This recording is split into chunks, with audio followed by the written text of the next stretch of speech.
A Caminho da Luz, capítulo 11, Roma. 11.1 O povo etrusco.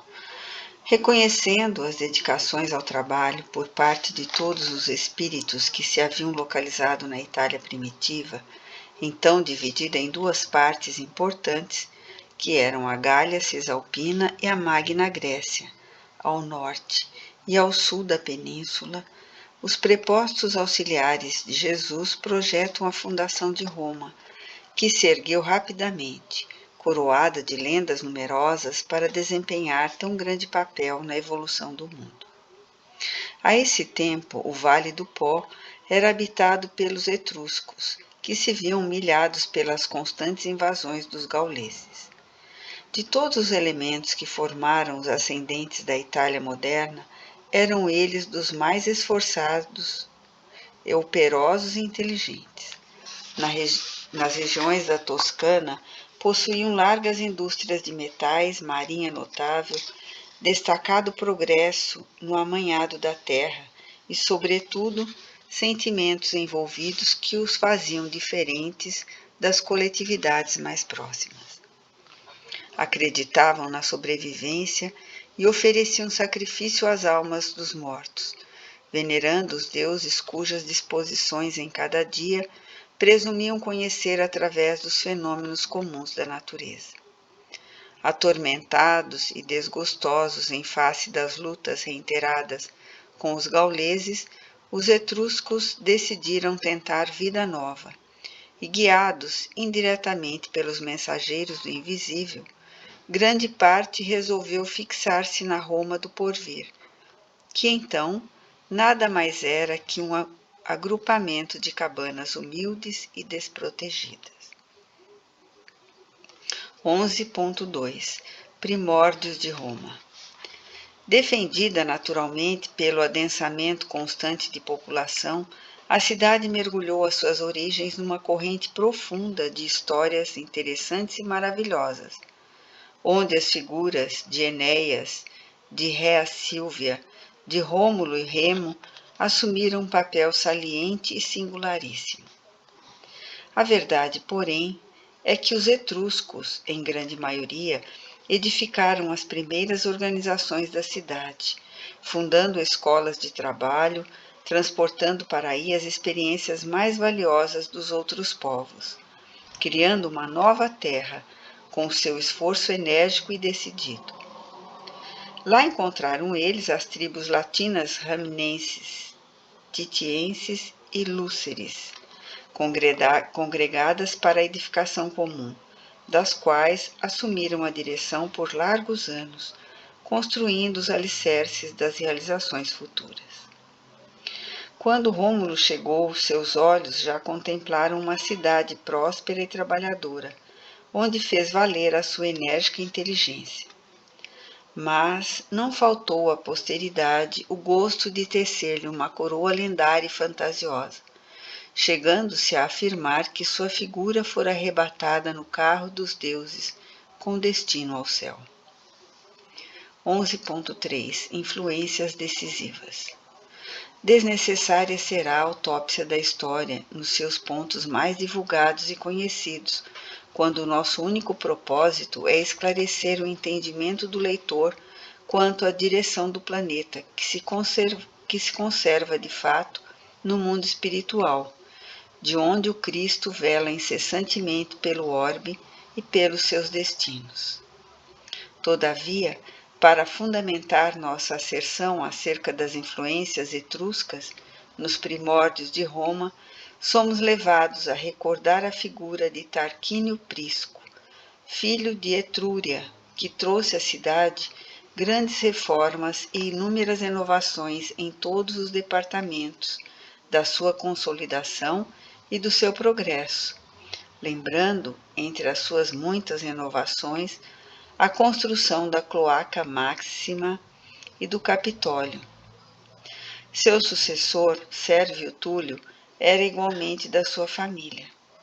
Este dividiu todo o povo da cidade em classes e centúrias, segundo as possibilidades financeiras de cada um, desgostando os patrícios, a esse tempo já organizados, em virtude de essa reforma apresentar-se dentro de características liberais, não obstante as suas finalidades militares.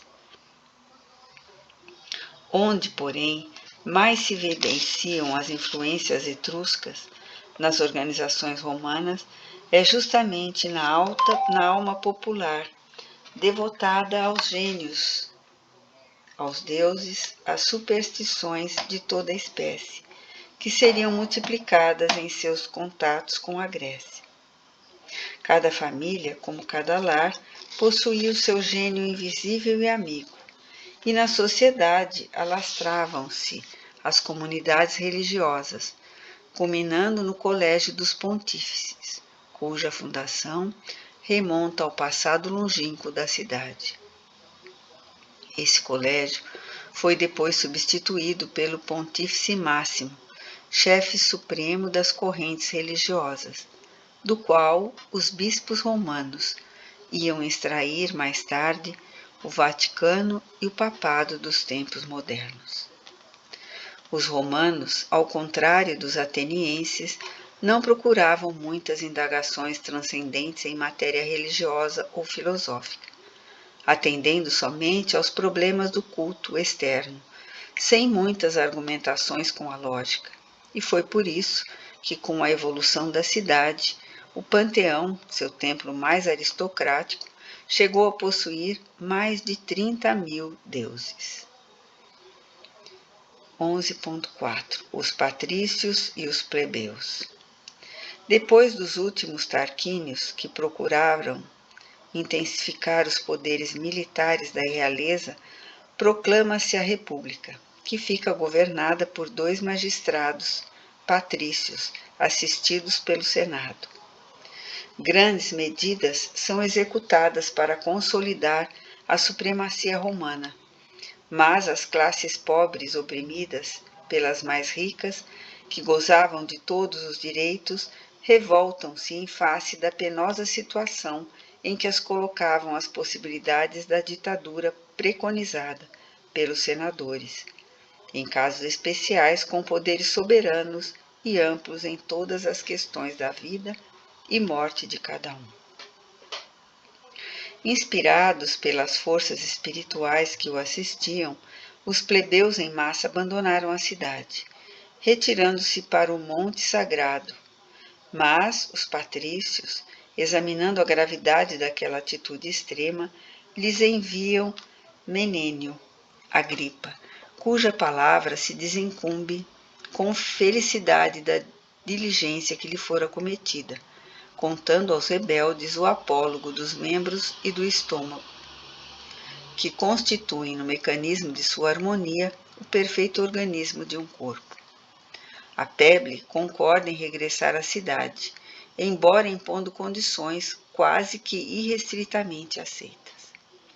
Os tribunos da plebe inauguram então um período de belas conquistas dos direitos humanos, culminando na lei Canuleia, que permitiu o casamento entre patrícios e plebeus, e com a lei Ogúnia, que conferia a estes últimos as próprias funções sacerdotais.